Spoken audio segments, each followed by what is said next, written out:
درود رفقای خوش‌ذوقم. فکر میکنی بادمجون فقط به درد کشک و بادمجون میخوره؟ صبر کنید تا واویشگاه شمالی رو ببینید. یک غذای ساده و گیاهی که با اولین لقمه میفهمید با بقیه غذای خونگی فرق داره. 3 عدد بادمجون پوستش رو بگیرید و به صورت نگینی ریز کنید و اگر بادمجونی که استفاده میکنید نیاز به گرفتن ترخی داشت، به هر روشی که راحت هستید ترخی بادمجون رو بگیرید. 3 عدد کدو سبز رو من مقداری از پوستش رو میگیرم و بعد از اون به صورت نگینی کاملا ریز میکنم. و ما برای این غذای خوشمزه نیاز به گوجه فرنگی داریم که من از 10 عدد گوجه فرنگی استفاده کردم و میذارم تا گوجه فرنگی ها کاملا کبابی بشه.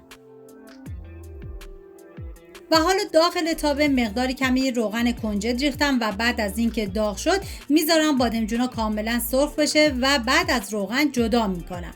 و ما نیاز به 5 عدد پیاز داریم که من به صورت نگینی کاملا ریز میکنم و سعی کنید برای این غذا از پیاز فراوان استفاده کنید چون طعم غذا رو بی نهایت خوشمزه میکنه.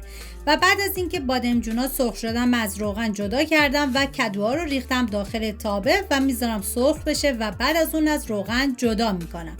و وقتی که گوجه فرنگی ها کاملا کبابی شدن من داخل ظرف دردار گذاشتم. این کار باعث میشه که پوستش به راحتی جدا بشه. و بعد داخل غذاساز ریختم و کاملا پورش کردم. شما به هر وسیله‌ای که دارید گوجه فرنگیتون رو کاملا پوره کنید. و داخل تابه مقداری کمی کره حیوانی ریختم و بعد از اینکه داغ شد پیازایی که ریز کرده بودم و بهش اضافه میکنم و هم میزنم و میذارم تا پیاز کاملا سرخ بشه. ببینید واویشگاه بادمجان در شمال و گیلان با روش‌های کاملا متفاوت درست میشه که به نظر من این روش پخت یکی از خوشمزه تریناش بود و مهمتر از همه این که کاملا گیاهیه. و ما نیاز به 2 عدد فلفل دلمه‌ای داریم که من به صورت نگینی ریز میکنم و من از فلفل دلمه‌ای سبز و قرمز استفاده کردم. شما میتونید از یک نوع فلفل دلمه‌ای استفاده کنید که دیگه کاملا سلیقه‌ایه. و 10 حب سیر رو من کاملا ریز میکنم و شما حتی میتونید با دنده ریز کاملا رنده کنید. و حالا نوبت اضافه کردن ادویه هستش. پودر تخم گشنیز، زردچوبه، فلفل سیاه و نمک هم میزنم و میذارم ادویه ها تف بخورن و عطر ادویه ها آزاد بشه.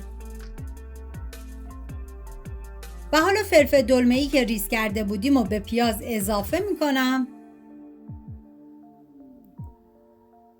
و هم میزنم و میذارم به مدت 2 دقیقه فلفل دلمه‌ای ها کمی نرم بشن و بعد از اون سرخ بشن.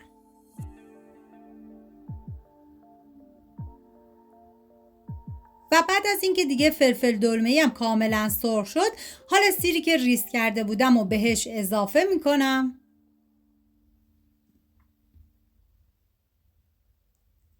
و هم میزنم و میذارم تا سیر یه تفته خیلی مختصری بخوره.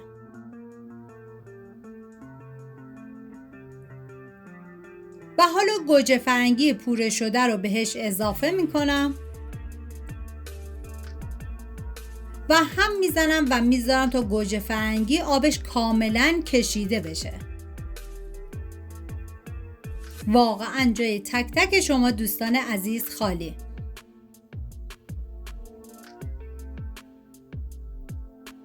و وقتی که آب گوجه فرنگی کاملا کشیده شد من یه هم میزنم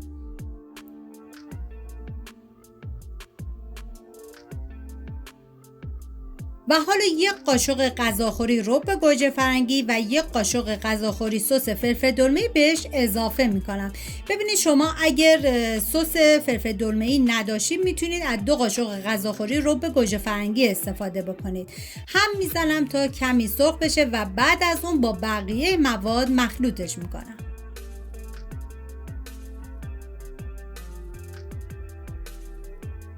و ما نیاز به 2 قاشق غذاخوری شنبلیله خوش داریم که به بقیه مواد اضافه میکنم و هم میزنم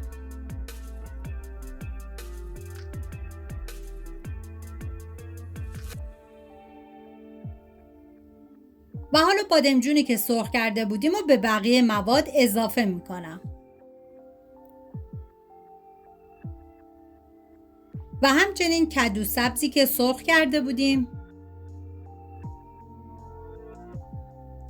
هم میزنم تا همه مواد با هم دیگه مخلوط بشن.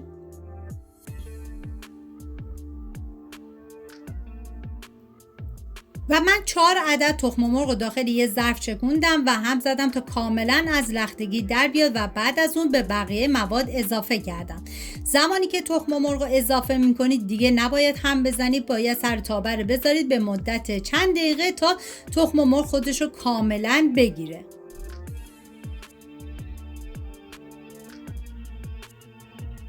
و بعد از اینکه تخم مرغ خودشو گرفت باید یه هم خیلی مختصری بزنید و دوباره بهش زمان بدید به مدت 2 دقیقه تا کاملا این غذاتون بپزه و جا بیفته.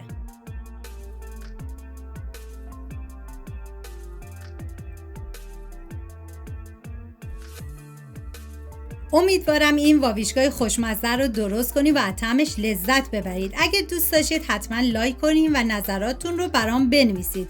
اگر هنوز عضو کانال نشدید سابسکرایب یادتون نره، چون کلی غذاهای خوشمزه دیگه تو راهه.